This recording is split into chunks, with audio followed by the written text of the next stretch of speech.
3, 2, 1.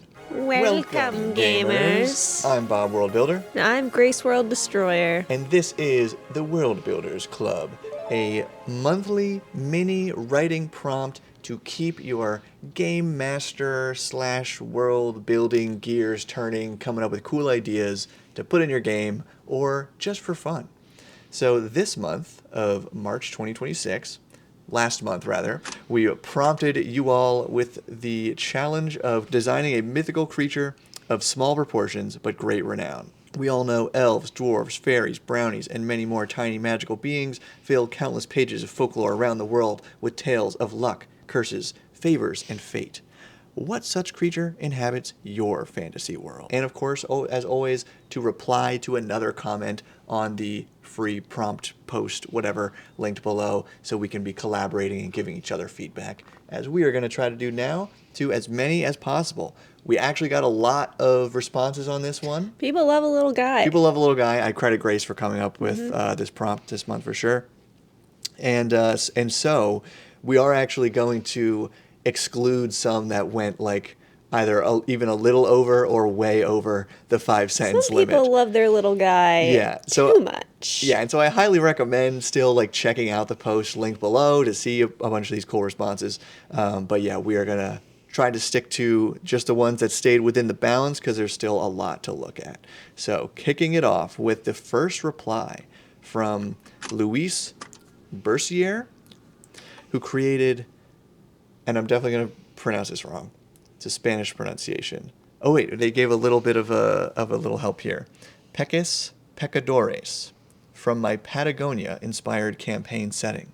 Though nobody alive can prove their existence, folks from the mountain region believe that small humanoid creatures, no taller than a human thumb, and with the skin of one of 7 colors, inhabit the forests in search of distracted wanderers to whom to attach themselves to. Commonly known as peques, they are said to incite their host to indulge in one of 7 deadly sins. You roll a d7 to determine their color and the sin it represents. Any check related to the sin has +1 die, but causes a random corruption like DCC's Wizard's Corruption. I was going to ask what each color corresponded to, but it corresponds to evil. Now, what I want to know is how they attach themselves. Do they just, like, hug you? Or is it what by is the mouth? ritual Are they biting you? binding here? Do you know that they're there? Do they sink into your flesh? They're the size of a thumb. So I'm probably not like this. If you can feel it, I would say not the sinking in your flesh. Does it but maybe replace your thumb? Maybe it depends on the sin Like involved. that parasite that fish can get that attaches itself to the fish's, well, it eats the fish's tongue, and then it attaches itself and kind of becomes their tongue. the tongue. That is vaguely familiar. Yeah, I like the idea. So, okay, like the gluttony pecus would be like your tongue or like a weird molar or something that just makes you hungry all the time. Yeah, because it's eating your food from your mouth. Eating for 2, yeah. And then, I don't know. We don't have to go through all 7. But I like the lust one attaches itself. Oh, no. Okay. From Jason Goodman. We doing this one? Yeah. The Shadow of Arathun. Arbitrary fantasy key smash name. The string of robberies carried out by the Shadow of Arathun was legendary, leaving authorities scratching their heads, searching for the trench coat wearing, masked human. The breakthrough in the case came when the Shadow fell for a trap laid by the guard, being caught in the act. He was riddled with arrows from the waist up, revealing the truth. He wasn't a man at all, but 3 halflings in a trench coat. Okay. Also, this one definitely seems longer than 5 sentences, but maybe it's really close. Incensed at being embarrassed so thoroughly for so long, the survivor was brutally executed by surgically opening him and stuffing 3 trench coats into the revealed cavity. The legend has it that the spirit of the executed halfling inhabits the pile of sullied trench coats to this day, animating them to strangle any unfortunate enough to stumble across what appears to be just a pile of laundry crawling down their throat. So instead of 3 halflings in a trench coat, it's 3 Three trench coats in a halfling. Yikes. Funny because we just had not something as gruesome as this, but 3 goblins it was in a trench coat last night in our session. Yeah, probably more horrific than I think most of our responses are going to be, at least from what I've seen so far. But so I like that idea of differentiating the themes a little bit, and also going probably I would say at the maximum scale for what I imagine for Little Guy of Legend would be like that Yeah, 2 or probably 3 as feet tall tall. as a halfling. That is the biggest little guy that you can have. Yeah. Okay. The next one here comes from Robit. He has, real name in parentheses, Kyle. Okay. The trickster god, TBD name not attached to intellectual property. This guy is Kevin. based on an NPC. Yeah, okay, Kevin it is. All right, so here's the actual thing. This fey being takes on many forms, but oftentimes the form is of a small child or indescript humanoid of small stature. The trickster doesn't seek to do ill will, but revels in mischief and pranks. Patron dirty of chaos and trickery. There's probably supposed to be like a different word in there. So something of chaos and trickery. This being once tricked an entire church to worship them in the form of a random number generator as the god Ranugen. Imbues spellcasters with extra power for their spells at the cost of wild magic effects, or warps the spell itself to be more random, DCC style. May leave gifts in the shape of coins that can help to alter fate. The gifts are in the shape of coins, but are they not coins? I guess they're probably not like a valid currency. Okay. So yeah, like a token might be a better, like a literal token shape. I had commented on this one. Love a trickster god, and the random number generator church scenario makes me think he turned into a bigger bingo/lottery number selector thing. Well, what do you win? I don't know. Things in That's the a good shape of question. coins? Yeah, but so that's a good activity, something for a trickster god to do, I guess. I like that, and also just the random number generator stuff. Very meta in a fun way to how we drive scenarios in our games with dice. Okay, next one. Lilun. That's LIL apostrophe UN. Little. Like little one. Yeah. One. Is a stone giant who was cursed by capricious fairies for his enjoyment of bullying those smaller than him. He has been glamored to always appear to be half the size of anyone who sees him. This curse causes him not only to be bullied by others like he used to do, but also for him to be constantly attacked by any predator, cats, dogs, spiders, etc., who see him as an easy meal. Luckily, he is still a giant and more than capable of defending himself, but it is quite annoying. It is said that when he learns his lesson and proves himself worthy of the responsibility of his size, that the curse will be lifted. So, just like a perpetual short king. Yeah, I guess. And also, I liked how I think someone had commented on this of like how then your party meeting this guy, like they would all see him as different differently heights. at the same time. But also, he would still be a giant, so he could just smash everyone. It's not necessarily that you're fighting him, but just like for the sake of being the GM, trying to describe this person would be very interesting. I don't know. Yeah. I'm not really sure how he would like learn his lesson though, because If he's still too tough. Yeah, he's getting bullied by people, but he's still huge. So he could just throw his weight around still. Yeah, I mean maybe it's a real long con. Like it is just so annoying that after long enough he'd be like, okay, this is ridiculous. Yeah. But I don't know. But I love the premise. Okay, I should have looked up how to pronounce this because this person commented on a previous one and I didn't know. It's like Beetlejuice, but the star. Anyway, little sheep-like creatures, not larger than a child's fist. A tiny white head and a body that looks made up of green tufts of something. Oh yeah, I remember this one. This one's actually pretty crazy.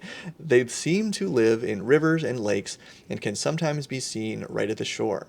They are shy and flee into the water the second they sense someone coming.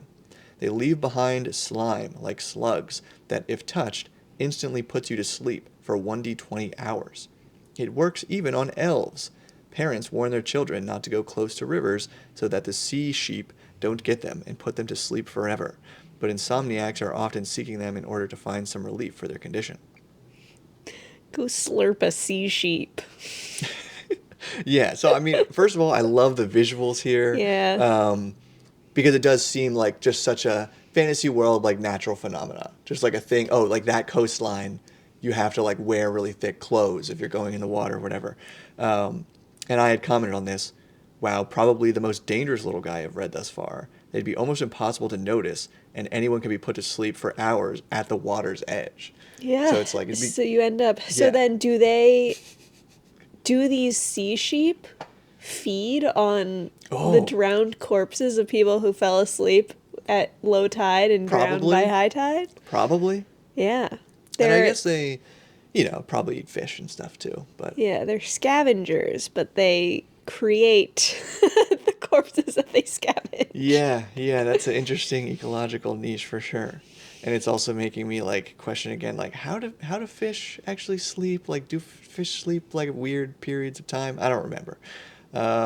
More fun world building questions that arise when you go down these rabbit holes. Okay, from Bryson, allow me to introduce the hamster dragon. This fierce, parentheses, read ferociously adorable, close parentheses, being of myth can fit neatly into 2 cupped hands. Travelers will approach his dwelling, a cave at the foot of a hill, bordering a wild grassland, to offer up memories of exciting travels and journeys they have experienced. The hamster dragon then rewards these pilgrims with boons of comfort and soothing before taking these memories and repaying them endlessly while replaying them endlessly while on his little hamster wheel. He does have scaly wings and can fly, but much prefers running on the wheel. He prefers to run on the wheel. So is the rest of its body a hamster? Is scaly winged and can fly? Yeah, I would say so. I forget if it just said he was furry or not. But yeah, I commented, I love the 2 cupped hands as the cutest form of measurement. That's how you have to hold him when you're telling him the story. Oh yeah, probably. Yeah. And yeah, the way I read this, I don't want to say confused, but more like inspired of like, oh, before taking these memories and replaying them endlessly on the wheel, is it like creating an illusion so that you can watch the memories again or something? Well, I think the hamster dragon is the one that just likes to watch them while he's running on his wheel. Like me on my treadmill while I'm watching Critical Role. Exactly. Exactly like that. Okay. And exactly the same size. Grace fitting into 2 cupped hands. Yes, I do fit into 2 cupped hands. Okay. Now here's probably the longest one that I think technically fit into 5 sentences. From A. Gromlich. I have introduced dwellers into my campaign. Dwellers are a new class of familiar summoned by any arcane spellcaster. In the casting, a small entity from beyond is summoned, fused into a piece of the caster's own body, and extruded as a new creature. The lost piece of body still functions for the caster as long as the dweller familiar remains present, even providing enhanced functionality to the caster. But if the familiar is ever slain or banished, the caster begins to suffer the loss of that body part until summoned familiar is recast.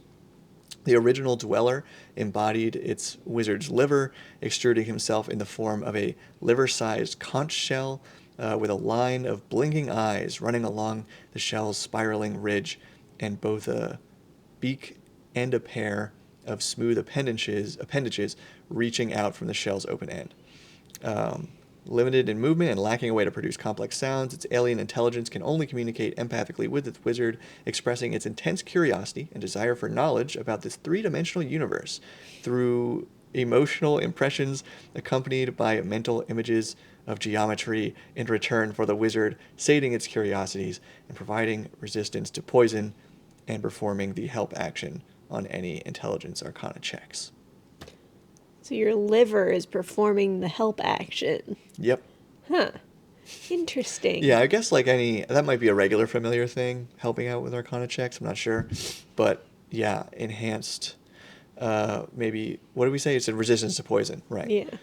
For being the liver. It makes me think like, okay, that's a cool one you could do with lungs and like breathing, maybe But back then to, if you're yeah, you don't want to lose it. yeah, You don't want to lose it. if your But when I love, familiar is killed, then you can't breathe. right, and I love how, actually a consequence for losing the familiar. That is one thing I really Yeah. like about the familiars of more like old school themed games, is it's usually tied to the wizard's health in some way. Now, in Sea of Stars, which is a video game, there are things called dwellers, but they're like creations of the big bad of the world, or I guess multiple universes. And they just like live on a planet waiting to be strong enough to destroy it. Okay. So that's what I was thinking when What it was happens called. while they're waiting? Are they like becoming more powerful? They're just growing somehow? in strength. Okay, interesting. So that just, the fact that it's called dwellers just made me think of that, and it's like, Yeah. is there more? Well, and I did like how there was just maybe the offhand comment of it's desiring knowledge about this three-dimensional universe. Is you know, it two-dimensional? right, implies that it comes from A a two or different, less or more. or more, it could be Or more, more. but just a non-three-dimensional dimension. Yeah. Okay. Moving on. Skipping a real long one. Well, we're going to go to Weird Guy, who submitted Marigold the Phase Fox. While Marigold is around, so is her temporal self. The ethereal twin is always within 30 feet of Marigold, curious as foxes are, and acting freely on its own, though carelessly passing through obstacles when it wants to. Marigold herself follows the normal rules of a familiar, with one added bonus. The wizard can have her switch places with her twin at any time. I set this as a bonus action in D&D. It was a simple thing, but made for some awesome, often hilarious opportunities in role-playing and combat with touch spells. So a familiar that can always switch places with like a ghost version of Yeah, itself. interesting. Yeah. So they call it a temporal twin, which made me think like, oh, it's the past self of the fox, but it seems like it's not that. Like it's just acting of its own accord. Yeah, Like they the say temporal self. Yeah, and then they say ethereal twin, so maybe just more of like synonyms than the literal meaning of those. But yeah, so some kind of phase version, the phase fox. I like that. There's already spells like that, right? Is there a spell like that where you can do that with a version of yourself that I'm thinking of? Or you just No. create There's a multiple spell copies? I think that would let you go into, or maybe this is something made up, I don't remember, but that lets you go into the ethereal plane. Okay. I mean, Blink does that, I guess, but only for like Yeah. I don't know. It 6 made me seconds at a think of the time. one that you create like copies of yourself that can be attacked instead or something. I And think then they go away. Like that's like mirror image maybe? Blurry something. And there, it doesn't and matter. then there's It doesn't like matter. the, If the we're- trickster clerics, divine. What's it called?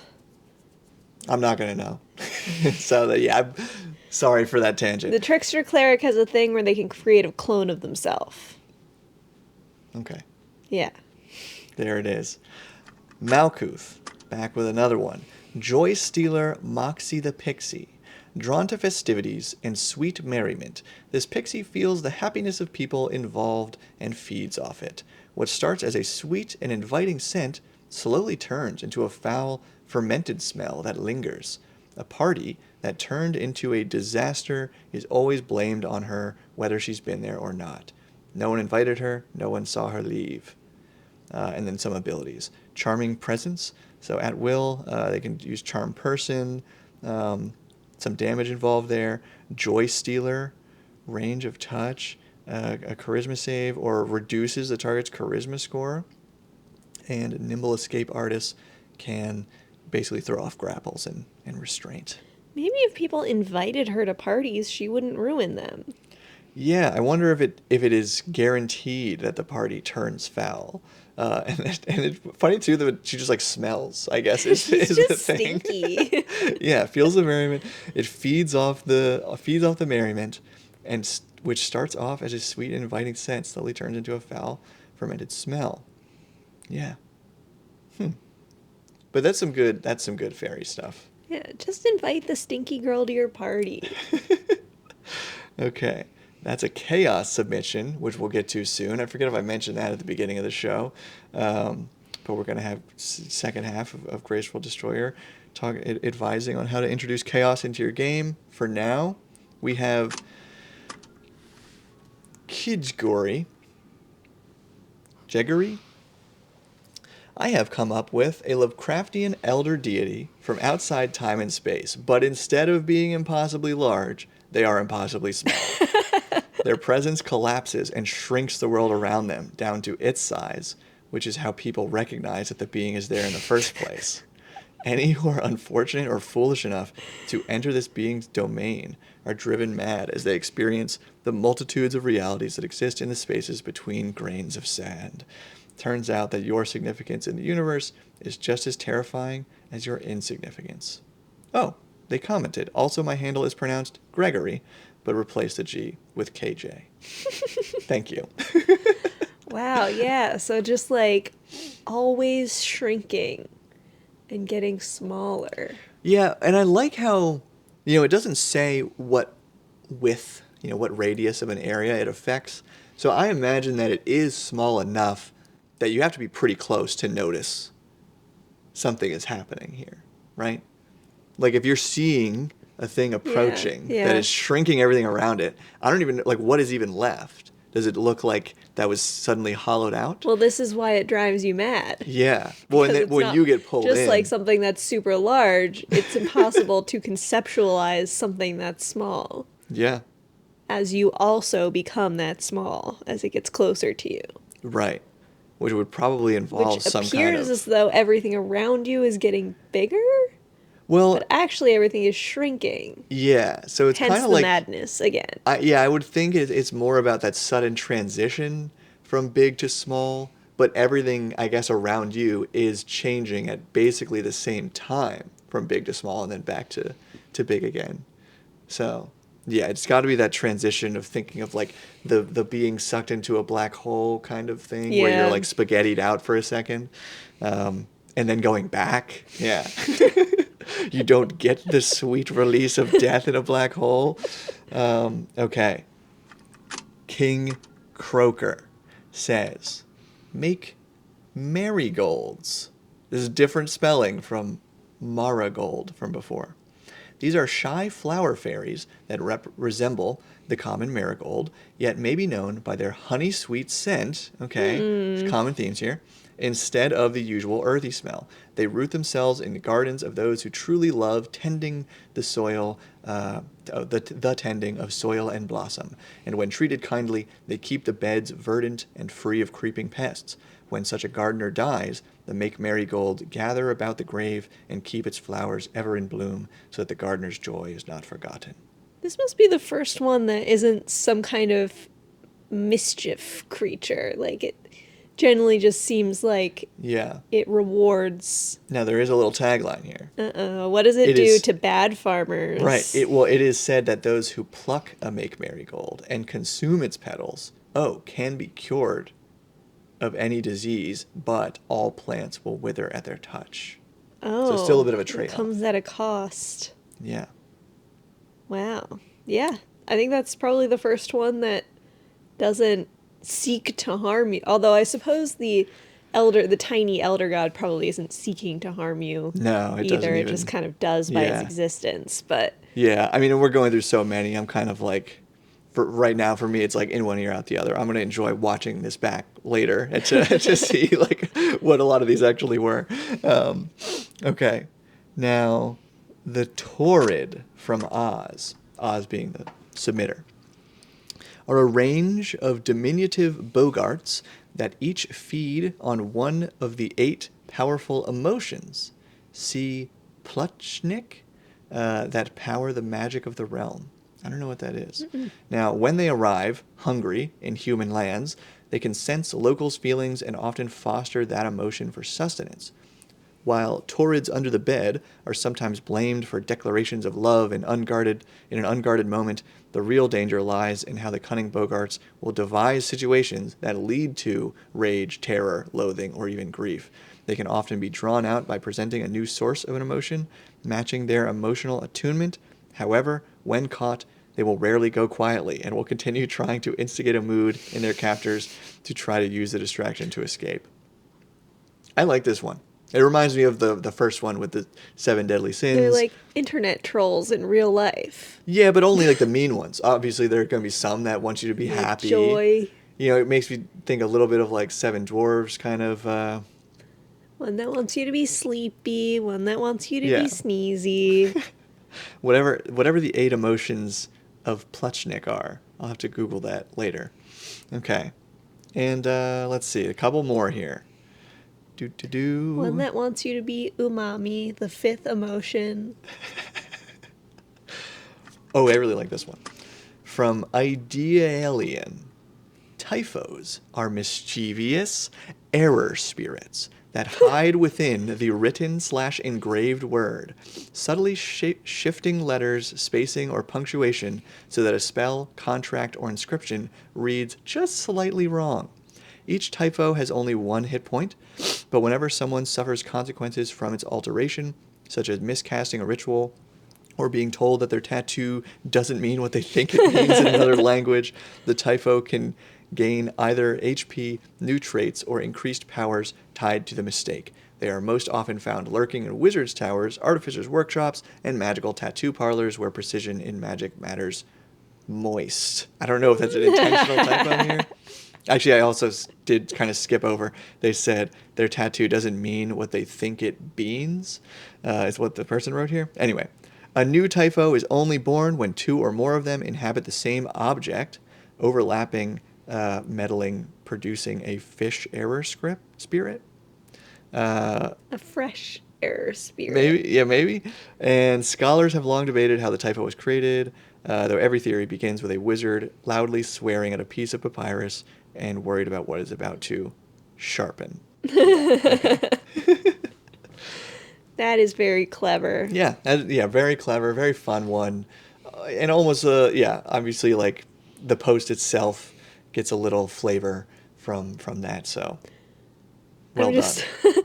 I'm imagining one that, like, lives with a dyslexic wizard. Oh, God. But the Did it end up wizard's fixing everything? Yeah, the wizard's dyslexia undoes what the typho is doing. This person says, I'm reading a comment to this one, feels like it could be a really fun curse or disease where a wizard afflicted by it is constantly plagued by magical failures. Oh yeah, unless they are diagnosed and find a cure. Okay. Meanwhile, the dyslexic wizard, everything they write appears to be gibberish to anybody else because the typho is trying so hard to mess them up, but it just doesn't work. Totally. All right. Our last couple of these little guys. The Void Flower. The Steelwood junkyard has been abandoned for months as workers were found crushed under trash heaps, lungs shredded, and faces mangled beyond recognition. The adults refuse to talk, but the kids will gladly tell you about a small friend of theirs, a sweet little thing who spends half their time bringing new toys to play with or helping you fix a broken radio, and the other half slithering in the dark, ready to punish those. Well, that's what I do. Ready to punish those who dare destroy creations before their time. And I think they've written 3 signs here. So we have. Oh, and by the way, I think this is called Chain Viper. Might be the name of this. Void Flower was the user. So the signs are the rattling. You catch the moonlight glint off something as it moves with impossible speed from one junk pile to another. The probing. A 5-foot length of metal swings out from the darkness, knocking you prone. And the devouring. A mass of chains unfurls itself and wraps around your head, forcing you to roll a 14 strength check, lest you be dragged into the rust metal matrix. But the children love it. Yeah, because it brings them It toys. brings them toys. Just a length of chain bringing you a Barbie doll. Imagine that. Yeah, and it's very tricky because it's like, how do you really know when it's time to destroy a thing? Well, You the know? chain viper knows. The chain viper knows if you did it wrong. It's kind of like taxes. I was just thinking that. The government knows how much you owe, but you have to guess. You have to get it right, or you get strangled by a chain. Or they shove you under a junk pile and strangle you. Yep. And there are other worlds where, like, the chain viper just tells you exactly when, or exactly how much, Yep. exactly when to destroy an item. Yeah. Okay. So, 2 more here. High Priestess Gulkin. Oh, and this is from Iamda 26. A kobold priestess that performed a ritual to gain audience with Dravok, the dragon god of chaos and freedom, to plead with him to rein in his children, the dragons, who were tyrants. Moved by the lengths Gulkin took to gain his audience, the ritual requiring the sacrifice of her own life and the lives of her 7 sisters, Dravok banished the dragon to his own plane for 4,000 years. It is said that she offers a blessing to all that fight tyranny, resulting in rebellions, often using her horn decorations as symbols. 2 crescent moons set inside each other on the right horn and an 8-pointed star on the left horn. Champions of her choosing are said to gain draconic strength. So it's a kobold priestess? Yeah, just kind of a legendary kobold. Yeah, you don't really put those 2 words together very often, do you? No, definitely not. Definitely. I mean, I definitely don't. So yeah, I like that. That one's a little different. Kind of back to reminding me of like our halfling legend in the beginning of our show here. Yeah, good mixing it up. And then our last one from Slit, pronounced Eragul, as in seagull. Okay. Long thought to have been extinct. They live deep within the crusts of the earth in caverns unknown. Short, lithe, hairless creatures with long, pointy ears and orbs for eyes. They radiate magic, their skin the color of the elements, their eyes shine like gems of the deep. Eragul speak an unusual language, one that is impossible to mimic outside of magical means. It is the language of nature itself, a language of the wind, of running water, of growing plants, beating sun. They have no known writing system. They are a timid folk, avoiding all contact with outsiders at all costs, and can blend in with the elements of nature if threatened or surprised. If danger cannot be avoided, the Eragul can attack with the forces of nature that course through their veins, the power of air, earth, fire, and water, until the foe is subdued or until they can make their escape. Kind of reminds me of a Pokemon. Yeah. Like one particular Pokemon. I don't remember its okay. name. Yeah, I'm not gonna. But it's a little purple guy and it's got gemstones for eyes. You know. Someone remind me what that is. Who that is. Okay. It's a ghost type though, so it's not using Not using elements per se, yeah. but sure. Yeah, I mean, I like surprisingly like the first one. I think that was like in caves and stuff. You know, that seems like such a real world folklore for little guys. So I like that finally came in here at the end. And definitely a creepy little description. These short, lithe, hairless creatures with long, pointy ears and orbs for eyes, radiating magic. Orbs for... Doesn't everything have orbs for eyes, though? Technically. So I imagine they're probably implying that they're just, like, really big, round. Maybe even, like, kind of sticking out of the head a little more. Yeah, or maybe the sockets are really large and the eyes are smaller and they're just orbs kind of floating in there. That'd be very neat, too. Okay. All right. Great submissions here. We're going to have our little break and then come back for some chaos. And we're back with Grace's Chaos Corner, where Grace World Destroyer can take some information about characters, big bads, items, whatever, from your campaign. I take it in. I assimilate it. I make it worse. Exactly. To add a little excitement, little destruction, rather than just your run-of-the-mill GM advice. So, our first submission comes from Noah Wright. Oh, and by the way, you can leave these submissions on this video, this YouTube video you're watching, but there will be a link below here to the free Patreon post for our April world building challenge, which will be about making gods who are not like other gods. They're just a little bit different. If you look at one god and you look at this other god and you say those two gods are the same, you'd be wrong. Yeah. Because they're different. So, link for that below. But you can leave your chaos submissions here. All right. Noah Rice said, I have one player whose character is blind. It doesn't affect them much because of blind sight, which is based in sound, and I did work with them to tweak the concept so it could be used in my game. I was also chill with it because I figured it'd make their future foray into pandemonium more interesting, since the winds would be overwhelming to them. We haven't gotten there yet. They are currently on a rescue mission in the Far Realm, but he has contested the fact that he would not, in fact, be nerfed by the hurricane-force winds of the place with science. He's wrong. We've already established that thunder damage would temporarily render him blind, but I still want to challenge him in that area, since the other two outer planes that the party needs to go to challenge the others as well. The Paladin by Acheron, and our Wooden Warforged Druid by Gehenna. How do I blind him for a while without constantly throwing in thunder damage monsters the whole time? Even then, there's no guarantee that would work. He's totally chill with this and looks forward to the challenge, but I don't know how to actually make that happen at this point. Also, he's a ranger who is surprisingly effective with a very large warbow despite his blindness. Not relevant to the question, but cool, so I thought I'd mention it. So, first of all, science doesn't matter because this is a magical world. Okay, Especially when you're spending time in outer planes where the rules of physics generally do not apply the same way. Take Gehenna, for example, which I've learned is always, gravity is always at a 45-degree angle. Explain that with science. Explain it with science. Yeah, when you can't. When you said that earlier, I was like, well, then wouldn't they have just built everything in such a way that gravity was like the correct, like it doesn't make Anyway. I don't know.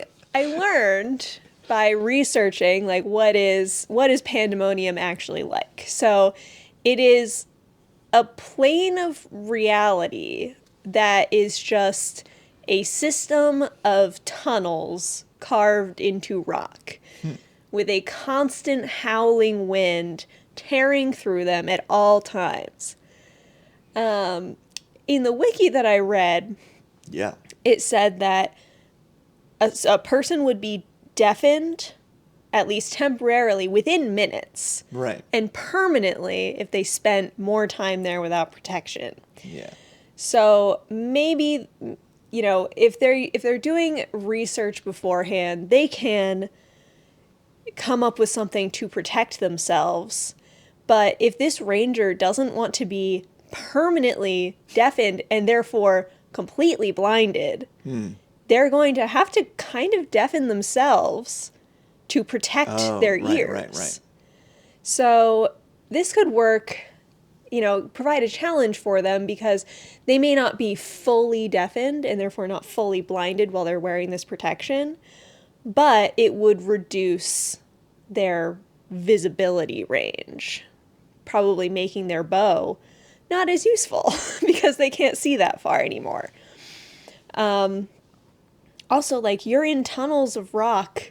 You're not really going to be using a bow down there. You're not going to be able to see very far with the twists and turns of the passages. But it depends. That's a different thing. Yeah. I was just surprised by how immediately, again, this is just like a wiki page, but I assume these are fact-checked by people very devoted to this lore, immediately was like, oh no, you're deafened within minutes. So it's like, okay, like, sorry about the science, but apparently these winds will deafen you. Science doesn't matter. It will happen. Yeah. And also I kind of agree with the general concept of like, wind is really loud. Like, I don't know. Yeah, so We've all been in you high would winds. have to wear earplugs. And so this is a way that you can challenge him by reducing his visibility without fully destroying his function as a character. Yeah. Another thing Right. that I thought of was some kind of illness that affects ears or the ability to hear, or even sinuses. If he's doing it like echolocation wise, I think part of that is echoing through the chambers of your head. So if he just got like really phlegmy, an illness that made him really phlegmy, he would not be able to see as well. And you can kind of, extend this beyond just a single arc and have it be an illness that is slowly shrinking his range of vision. So it's not just immediately he can't see at all, but eventually, over the course of days or weeks, he will become completely blind Yeah. through the effects of this illness. And so one of the arc would be like finding the cure. And I kind of just like the combination of these two ideas, where maybe when you're in pandemonium, the winds are like loud and abrasive and disruptive at first, but it just feels like these heavy winds. But the longer you're in there, the more it affects you. Yeah. So it could just be like that's how you kind of blur together. Yeah, I so mean, they have to, while they're in yeah, pandemonium, their mission there is timed until he right. becomes completely deaf. Well, and they all Or become all, completely deaf. yeah, everyone. Yeah. Next. Solved it. Next one. The next one comes from Slit, who was our last Aragul little guy. And it's kind of a long post. I'm going to read the end, which I think has the most pertinent information. So, up on the mountain pass, they will eventually come across these locations. The quarry with a hot spring that has a time healing... Oh, sorry. It's a one-time A healing one-time effect. healing property for those that spend an hour relaxing in its waters, a rope bridge, a wizard's tower, an orc camp of orcs that are a bit unfriendly but otherwise not interested in a fight unless provoked and may even send a warrior with them, a keep where knights train and reside, etc. What chaos or shenanigans should I sow into this? The party gets themselves into enough trouble with their own bad decision-making, even with clear and present danger and or foreshadowing. Okay. So the hot spring is being researched by the wizard. Yeah, in the wizard tower nearby. Yes. So, and the wizard has taken great care to maintain the magical properties of the healing spring. So the characters either using the healing powers or messing around in it in any way, as they're going to do, pisses off the wizard. So as they're crossing the rope bridge across the chasm, the wizard blows up the rope bridge, which causes the characters to fall into the orc camp, which is in a chasm. Right. Fortunately, it's laundry day, so there's a pile of rugs and skins Some just Assassin's out for Creed them hay bales to fall into. And the orcs are like, warriors from the sky, and receive them with much joy and feasting, which angers the knights in the keep nearby. who are obvious enemies of the orcs. Right, who are enemies of the orcs. So they come down and they start trying to attack the orcs. So the party has to kind of choose a side of, are they going to go with the orcs who are honoring them as, gods of war from the sky, or are they going to fight with the knights, who may be more of like a tactical advantage to them, especially when it comes to fighting a dragon, because if you are in a keep, a dragon's going to have a much more difficult time getting to you, especially if these knights have some kind of giant dragon killing crossbow or something. Maybe that's why they're there in the first place. Yeah. And then I'm wondering if there's a way to loop the wizard back, connecting to either the orcs or the knights as well. But yeah, I think that really solves it, though. Yep, solved it. Next one. Just weaving together these pieces, and that's why for these submissions it's very helpful to not just mention things like locations, but just the little bit of information about the big bad, little information about player characters can also be really helpful. For example, our last chaos submission, which I will take a second to scroll to, from Benjamin Reynolds. Here we go. Submission for Grace. Just started running a game for new players who are interested in experiencing a story arc for their characters, but having trouble coming up with backstories. So they came up with vague and strange origins. One player character was found in a shipping crate loaded off a trans ship as a newborn baby. No one knows where she came from and was raised by the man who found her. 2. Player character was raised by wolves. She doesn't remember her parents or know why the wolves raised her. I'd love a reason why they ended up where they did and a chaotic way to tie that realization into an upcoming session. Thanks.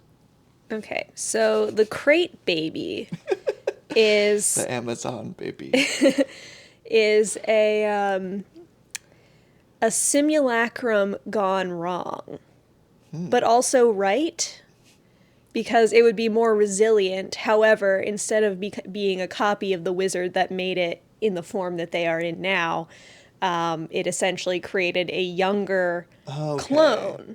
Like they wanted a fully aged Yes. version of themselves, And so but created a baby instead. It's a baby, but it also has like its own sentience. Oh, and it is has more. intelligent? It has more than one hit point because simulacra, like, immediately melt. Oh, yeah, okay. I don't know the rules of So simulacra. perhaps by the interference of the typhos in the spell caused It's all this coming wizard to together. cast it in a way that was kind of a mishap. Right. And not wanting to raise a baby, they Boxed it they up. boxed it up Sent it elsewhere. and sent it away.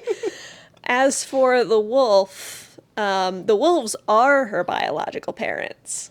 Okay, wait. Okay. I was gonna say, do we cap off the first one by like, and when, because now they're an of age character adventuring in Yes. the world. The wizard is probably still alive, and Yeah, finally so the is like, wizard oh, is like, now I want this yes, person back. my protege or my property.